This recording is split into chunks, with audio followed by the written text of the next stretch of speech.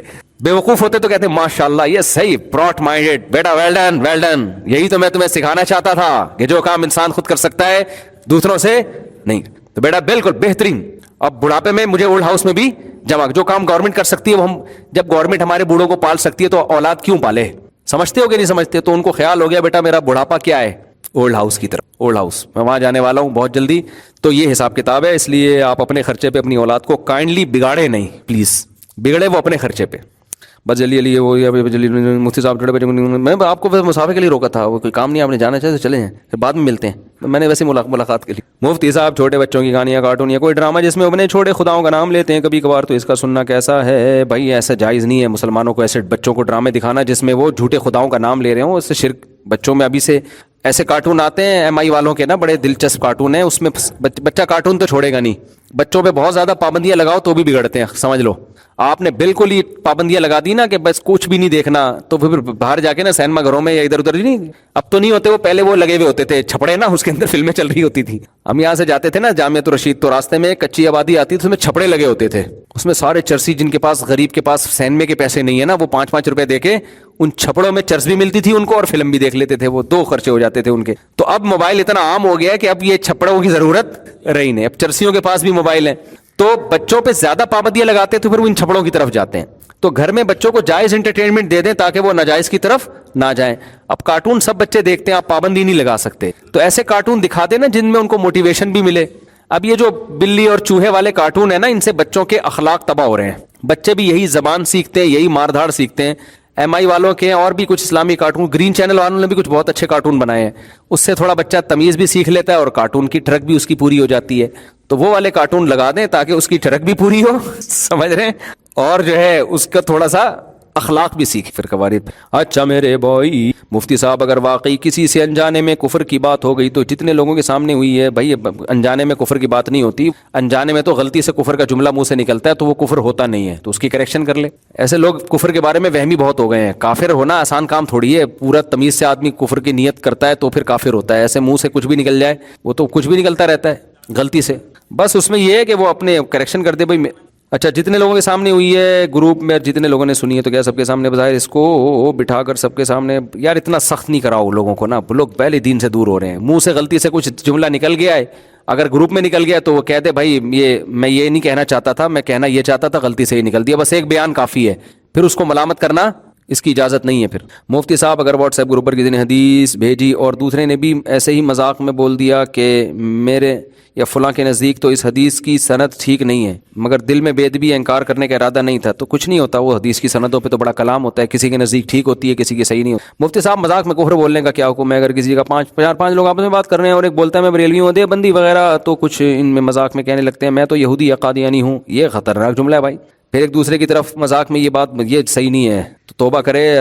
مذاق میں اپنے آپ کو کافر کہہ دے گا نا کوئی شخص، تو وہ سچی مچی میں کافر ہو جائے گا۔ ایک ہے منہ سے غلطی سے نکل گیا، ایک ہے مذاق میں بولا ہے، تو دونوں میں فرق ہے۔ تو اپنے آپ کو قادیانی بول دیا تو نکاح ٹوٹ جاتا ہے اس سے، اور کافر ہو جاتا ہے، حج بھی باطل ہو جاتا ہے۔ تو اس لیے دوبارہ نکاح بھی کرے گا ایسا آدمی، حج بھی دوبارہ کرے گا، کیونکہ یہ تو مذاق نہیں ہے نا، یعنی یہ غلطی سے نہیں نکلا، یہ جان کر نکالا ہے لیکن مذاق میں نکالا ہے، تو ایسا مذاق کی شریعت آپ کو اجازت نہیں دیتی۔ جیسے طلاق ہے نا، ایک بھاری جملہ ہے نا، آپ نے مذاق میں بول دیا بیوی کو 3 طلاق ہیں تمہیں، تو آپ کہہ رہے میں تو مذاق کر رہا تھا، تو بھائی یہ تو الفاظ ہے نا، تو الفاظ کا ایک وزن رکھتے ہیں الفاظ، یہ کیونکہ شریعت میں پھر یہ ہے کہ کل کوئی بھی طلاق دے کے بول دے گا میں مذاق کر رہا تھا، تو کچھ الفاظ اسلام میں اتنی اہمیت کے حامل ہیں کہ ان کی حقیقت بھی حقیقت ہے اور ان کی مذاق بھی حقیقت ہے، تو ایسے الفاظ مذاق میں جائز نہیں ہے۔ بس توبہ کر لے، اللہ سے امید ہے لیکن اللہ بحال کر دے گا، اللہ بڑا غفور رحیم ہے بھائی۔ اگر ہم بیرون، لیکن کوئی توبہ کر لے تو اس کی توبہ بھی مان لیا کرو، اس کو سمجھاؤ یار یہ غلط بولا ہے، تو کہ بھائی میں معذرت کرتا ہوں، میں ابھی الفاظ نہیں بولوں گا، بس پھر چھوڑ دو اس کو۔ لوگ زج کرتے ہیں، اس کو جان کو آ جاتے ہیں۔ مفتی صاحب اگر ہم بالکل بس وہ کہہ دیں کہ ہم نے تجدید ایمان کر لی ہے، بس اتنا، آپ نہ کلمہ پڑھوائیں ان کو، بس بولے ہم نے توبہ کر لی ہے اور ہم آئندہ یہ الفاظ نہیں کہیں گے۔ جی ہاں مفتی صاحب، اگر ہم شادی شدہ دوبارہ نکاح کے لیے، اب یہ نہیں کہ دوبارہ شادی تمبو لگائے گا، لوگوں کو بلائے گا، ہاں تجدید نکاح کے لیے اتنا کافی ہے، بیوی کو کہہ دے کہ تم مجھے نکاح کی اجازت دے دو کہ میں تم سے دوبارہ اپنا نکاح کر لوں، بیوی اجازت دے دے، پھر آپ 2 بندوں کے سامنے کہہ دیں کہ میں نے اپنی سابقہ بیوی سے اتنے مہر میں دوبارہ نکاح کر لیا، تجدید نکاح کے لیے اتنا کافی ہے۔ اب پورے ڈھنڈورا نہیں پیٹتے پھر لوگ بولیں گے پتہ نہیں کیا دوبارہ کیوں شادی ہو رہی ہے، کیا ہو گیا ان لوگوں کا، بس 2 گواہ چپکے سے ان کے سامنے تجدید نکاح کر لے، اور اپنے خاندان کے ہی ہوں، اخبار میں نہ دے کہ ہم 2 دوبارہ شادی کے بندھن میں جوڑ رہے ہیں ہم لوگ، اس سلسلے میں میرا آنا ہوا ہے۔ جی 3 طلاقوں کے بعد دوبارہ اسی سے نکاح نہیں ہوتا، 1 یا 2 طلاق کے بعد ہو سکتا ہے، 3 طلاقوں کے بعد نہیں ہوتا۔ میرے بھائی مفتی صاحب، اگر ہم بیرون ملک جا کر کام کرتے ہیں اور وہاں 2-3 سال غیر مسلموں کے ساتھ گزارتے ہیں، تو جن کے ساتھ ہم روزانہ، جن کے ساتھ کیوں ٹائم گزار رہے ہو، انسانوں کے ساتھ گزارا کرو بھائی، جن کے ساتھ ہم روزانہ بیٹھ کر وقت گزارتے ہیں، تو کیا ان کو اسلام کی دعوت دینا ہم پر لازم ہے؟ لازم ہے، مگر حکمت مصلحت کے ساتھ، ایسے دعوت نہ دیا کریں مسلمان ہو جاؤ تم، وہ اور بدک جائے گا، تمیز سے ان کو کبھی بیان سنا دیا کسی کا، کوئی اسلام اور غیر اسلام کا کمپیئر ہو، ڈاکٹر ذاکر نائک بہترین اس کے لیے، ڈاکٹر ذاکر نائک کا کوئی کلپ بھیج دیا، اس طرح کی چیزیں کرو تو خود براہ راست جب آپ بات کرو گے تو اس کا پھر نیگیٹو اثرات ہو تو وہ بدکنا شروع ہو جائے گا آپ سے۔ مفتی صاحب کیا دل میں اس کا خیال آنا، آپ اپنا عمل صحیح اسلام والا رکھو نا تو وہ خود ہی آئے گا اسلام کی طرف۔ تبلیغ تو بہت کی جا رہی ہوتی ہے، آپ کے عمل سے لگتا ہے وہ کہتا ہے یار مسلمان بننے کے علاوہ کوئی اور کام کر لو، بس یہ نہ کرو، کیونکہ معاملات مسلمانوں کے خراب ہیں۔ کیا میں دل میں اس کا خیال آنا ایمان کے خلاف ہے کہ اللہ تعالیٰ تو کسی قانون کا پابند نہیں، اور وہ جو کرنا چاہے کوئی سوال نہیں کر سکتا، تو کیا ایسا ممکن ہے کہ اللہ تعالیٰ کافروں اور مشرکوں کے لمبے عرصے اور مدت تک جہنم میں ڈالنے کے بعد چاہے تو معاف کر کے جہنم سے نکال دے؟ کیا ایسا ممکن ہے؟ کیا ایسا خیال کا پریشان کرنا ایمان کے خلاف ہے؟ وہ پریشان ہونے کی بات نہیں ہے، ٹینشن لینے کی بات نہیں ہے، اس میں پریشان کیوں ہو رہے؟ خیال آ رہا ہے آنے دو، پریشانیوں کے لیے اور مسائل کم ہے کیا؟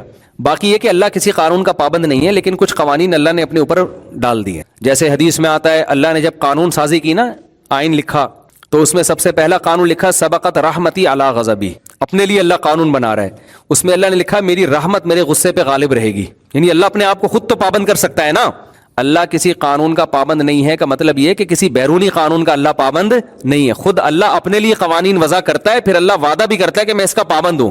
جیسے اللہ نے قانون بنایا، حدیث میں آتا ہے سب سے پہلے اللہ نے تقدیر کا قلم بنایا، تاکہ اللہ کائنات کو چلا رہا ہے نا تو قانون ایک آئین کے تحت چلائے گا، تو اس میں جو سب سے پہلی شق تھی وہ کیا لکھی؟ اللہ نے قلم سے کہا لکھ، قلم نے کہا کیا لکھوں؟ اللہ نے کہا لکھ سبقت رحمتی علی غضبی۔ کیا پیاری حدیث ہے کہ میری رحمت ہمیشہ میرے غصے پہ غالب رہے گی، معاف زیادہ کروں گا، سزائیں کم دوں گا، ورنہ اگر اللہ سزا عدل والا معاملہ کرے نا، انصاف والا، تو قرآن کہتا ہے ایک جاندار کو بھی زمین پہ زندہ نہ چھوڑوں، انسانوں کے ایسے گناہ مہلت دیتا ہے، یہ تو رحمت کی وجہ سے، تو یہ اللہ نے لکھ دیا، اب اللہ اس کا پابند ہے۔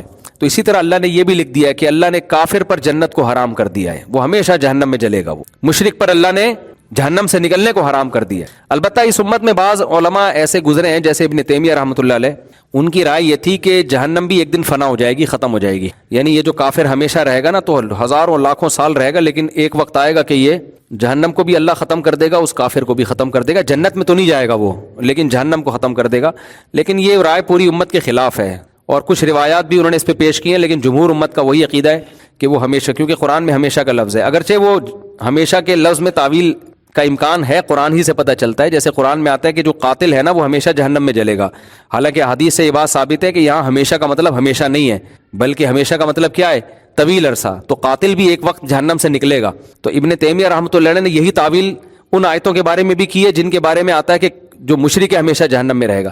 یہ ٹیکنیکل پیچیدہ باتوں میں پڑھنے کی آپ کو بالکل بھی ضرورت نہیں ہے. جو اسلام کا سیدھا سادہ جو قرآن نے عقیدہ بیان کیا, جو جمہور امت کا عقیدہ ہے, وہ یہی ہے کہ وہ ہمیشہ آپ اصل کوشش کریں جہنم سے بچنے کی, ٹھیک ہے نا. پھر جو اللہ نے کرنا ہوگا وہ اللہ کرے گا, جو ہمارا کام ہے وہ ہمیں کرنے. ہمارا کام ہے جہنم سے بچنے کی کوشش, باقی اللہ کی مخلوق ہے, اللہ ہے, وہ اللہ اپنی مخلوق کو ہم سے زیادہ جانتا ہے. فرعون نے موسیٰ علیہ السلام سے کہا تھا, جب موسیٰ علیہ السلام نے کہا نا کہ تو شرک کر رہا ہے تو اس سے تو جہنم کی آگ میں جائے گا, تو فوراً فرعون نے کہا تھا فما بال القرون الاولی, یہ تو اتنے لاکھوں لوگ جو ہم سے پہلے جا چکے ہیں ان کا کیا ہوگا. وہ چاہ رہا تھا موسیٰ علیہ السلام بولے وہ سارے جہنم میں جائیں گے, تو ایک دم ایک فتنہ کھڑا ہو جائے گا نا. تو موسیٰ علیہ السلام نے کہا علمھا عند ربی فی کتاب, اللہ کو سب کا پتہ ہے کس کو کہاں لے کے جانا ہے. لا یضل ربی ولا ینسا, میرا رب نہ غلطی کرتا ہے اور نہ بھولتا ہے. ایسا نہیں ہوگا کہ جانا جنت میں تھا غلطی سے جہنم میں بھیج دیا, یا بھیجنا جہنم میں تھا غلطی سے جنت میں بھیج دیا اور بھولتا بھی نہیں ہے. تو وہ جس نے جہاں جانا ہے وہ اللہ کا معاملہ ہے, اللہ جانے مخلوق جانے, تو اپنی فکر کر, تو جنت میں نہیں جائے گا بہرحال, یہ ذہن میں رکھنا, ٹھیک ہے نا.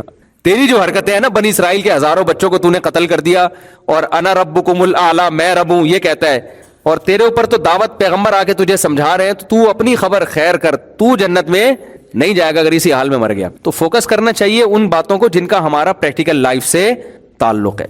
آخری سوال ہے بھائی, بس کرو یار.